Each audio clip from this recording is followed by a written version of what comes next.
Hello friends, ஐபிஎல்லில் 41வது match ஹைதராபாத்துக்கும் பெங்களூருக்கும் இடையே நடைபெறும் போட்டி இரவு 7:30க்கு ராஜீவ்காந்தி கிரிக்கெட் கிரவுண்டில் நடைபெறுதுங்க.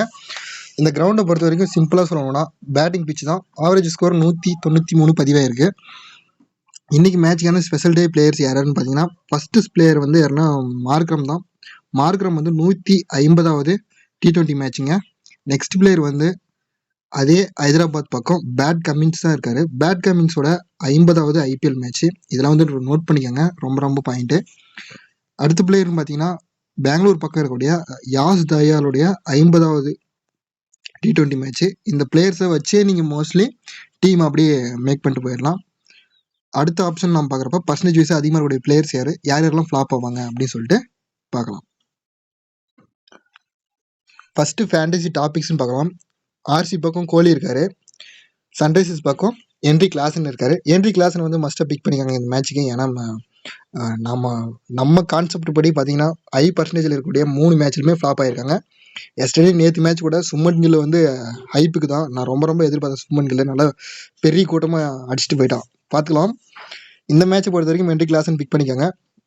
விராட் கோலியை பொறுத்த வரைக்கும் ஒரே ஒரு த்ரெட்டு தாங்க. என்னன்னா புவனேஸ்வர் குமாரோடைய பால் வந்து 4 டைம் அவுட் எடுத்துருக்காரு. ஓகேங்களா, இது ஒரே ஒரு மைனஸ் தான். பட் வென்யூவில் வந்து ஆவரேஜ் நல்லா வச்சிருக்காரு. 10 மேட்ச்சில் 435 ரன் வந்து அடிச்சிருக்காருங்க. நல்ல ஒரு ஆவரேஜும் வச்சிருக்காரு. ஹெட் டு ஹெட்லையும் நல்ல ஆவரேஜ் இருக்குது. விராட் கோலியை பொறுத்த வரைக்கும் ஜஸ்ட் ஒரே ஒரு 65 ரன் அடித்தா போதும். இந்த பர்டிகுலர் கிரவுண்டில் மட்டுமே 500 ரன்கள் வந்து அடித்து ஒரு வீரர்னு சொல்லிட்டு ஒரு ரெக்கார்டு வந்து ரீச் பண்ணுவார். ஹெட் டு ஹெட் ஆவரேஜும் நல்லா இருக்குது. நாம் வந்து இந்த மேட்ச்சில் ஃப்ளாப் ஆகக்கூடிய பிளேயர்ஸ் யார், இந்த 6 பிளேயருமே நம்ம எப்பவுமே வைக்க மாட்டோம். ஸோ இந்த 6 பிளேயரில் வந்து யார் ஃப்ளாப் ஆவாங்கன்னு நம்மளுடைய கான்செப்டில் பார்த்தீங்கன்னா திராவிட் சேட்டை வந்து இந்த மேட்ச்சில் வந்து ட்ராப் பண்ணுறேன். மோஸ்ட்லி எல்லாருமே 2 டைம் வந்து எம்இபியே வாங்கியிருக்காரு. அதனால் இந்த பிளேயரை வந்து இந்த மேட்ச் நான் ட்ராப் பண்ணி பார்க்குறேன்.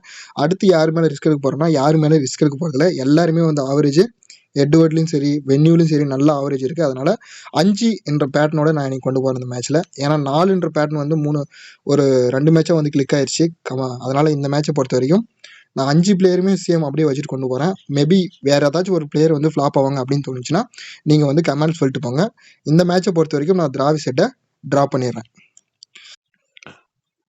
பர்சன்டேஜஸ் லோவாக இருக்கக்கூடிய இந்த 6 பிளேயரில் அப்துல் சமாத் மோஸ்ட்லி இவர் வந்து பேட்டிங் ஆப்ஷனாக பின்னாடி தான் கிடைக்குது. பட் நல்ல ஒரு ஹார்ட் ஹிட்டரை தான் யூஸ் பண்ணுறாங்க சன்ரைசர்ஸு.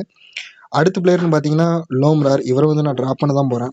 பேட்டிங் ஆப்ஷன் வந்து அதிகமாக கிடைக்கிறதில்ல. சபாஸ் அகமது பிக் பண்ணிக்கிறேன் அந்த மேட்சை பொறுத்த வரைக்கும். ஏன் அப்படின்னு பர்டிகுலர் ரீசன் கேட்டிங்கன்னா சபாஸ் அகமதுக்கு ஒரு ரெக்கார்டு இருக்குது. ஜஸ்ட் ஒரு 37 ரன் அடித்தா போதும் 1000 ரன்னை வந்து ரீச் பண்ணுவார் சபாஸ் அகமது. ஸோ அதனால் இந்த மேட்ச் சபாஸ் அகமது எடுத்துக்கிறேன்.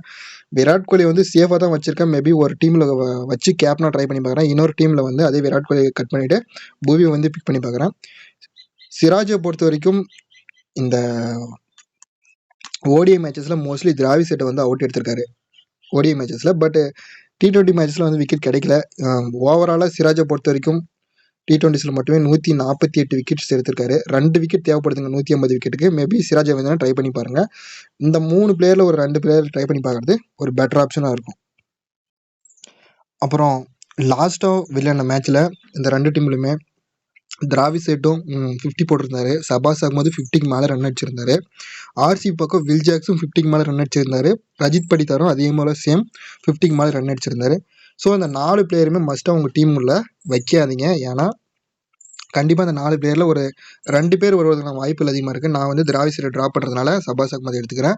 இந்த வில் ஜாக்ஸு இல்லை பட்டிதார் இதில் யாராச்சும் ஒரு பிளேயரை உங்கள் டீமில் வச்சுக்காங்க, ஒரு பெட்டர் ஆப்ஷனாக இருக்கும்.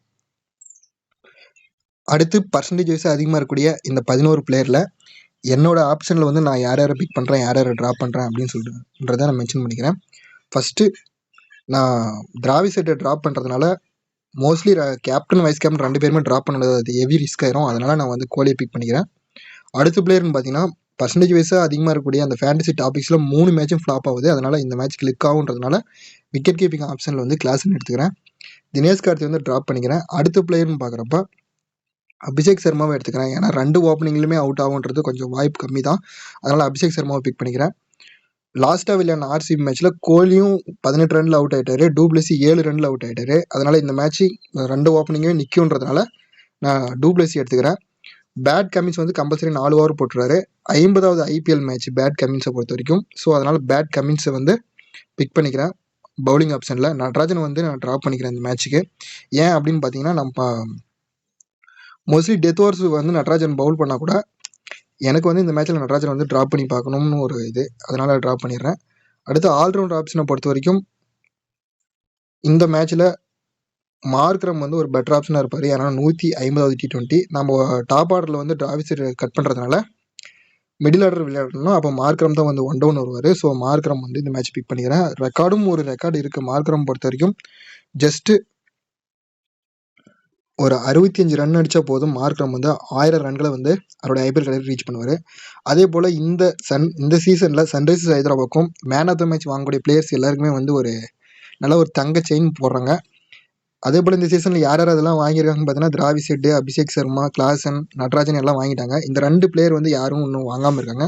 மேபி இந்த 2 பிளேயரில் யாராச்சும் ஒரு பிளேயரை இன்னைக்கு ஒரு ஹெவியான நாக்கு ஒன்று பேட் கமின்ஸாக இருந்தால் அதிகமாக விக்கெட் எடுப்பார்னு நினைக்கிறேன். இல்லைனா மார்க்ரம் ஒரு அதிக அளவு ரன் அடித்து ஒரு MVP வாங்குவார்னு ஒரு எதிர்பார்ப்பு. அதனால் நான் வந்து மார்க்ரம் ஆல்ரவுண்ட் ஆப்ஷனில் பிக் பண்ணிக்கிறேன்.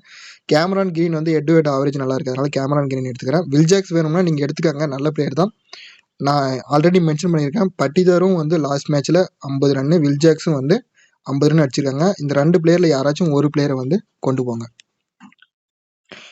என்னோட ஆப்ஷனில் சொல்லணும்னா நான் வந்து இந்த 4 பிளேயரை ட்ராப் பண்ணிவிட்டு 7 பிளேயரை வந்து என்னோட டீமில் வச்சுக்கிறேன். ஒரு 4 பிளேயர் வந்து லோ பிக்லேருந்து பிளேயர்ஸை பிக் பண்ணுறது என்னோட ஆப்ஷனாக இருக்கும். உங்களுக்கு வந்து யாராச்சும் ஃப்ளாப் ஆவாங்க அப்படின்னு தோணுச்சுன்னா மறக்காமல் கமெண்ட்டில் சொல்லிட்டு போங்க. அது வந்து மற்ற பிளேயர்ஸ்க்கு வந்து பிக் பண்ணுறதுக்கு ஒரு பெட்டர் ஆப்ஷனாக இருக்கும்.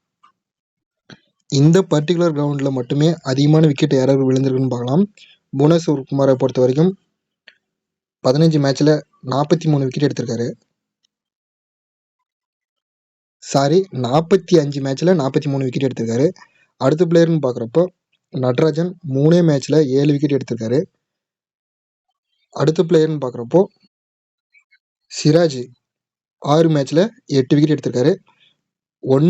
இன்னைக்கு நான் என்ன எக்ஸ்பெக்ட் பண்ணி பார்க்குறேன்னா, சிராஜோட பால் இல்லைன்னா யாஸ் தயாலுடைய பால், இந்த 2 பிளேயரில் யாராச்சும் ஒரு பிளேயர் வந்து டிராவிஸ் ஹெட் அவுட் ஆகிற மாதிரி தான் நான் எடுத்திருக்கேன். அதனால தான் கட் பண்ணேன்.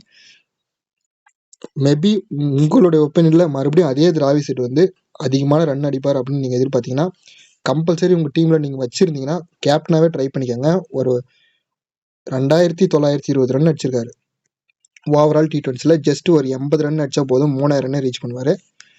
மறுபடியும் இதே டிராவிஸ் ஹெட் MVP வாங்குவார் அப்படின்னு நீங்கள் கெஸ் பண்ணிங்கன்னா ஒரு கேப்டனாக வச்சுக்கோங்க உங்கள் டீமில். நான் வந்து ட்ரா பண்ணுறேன் என்னுடைய ஒப்பீனியனில் நான் சொல்லிட்டு.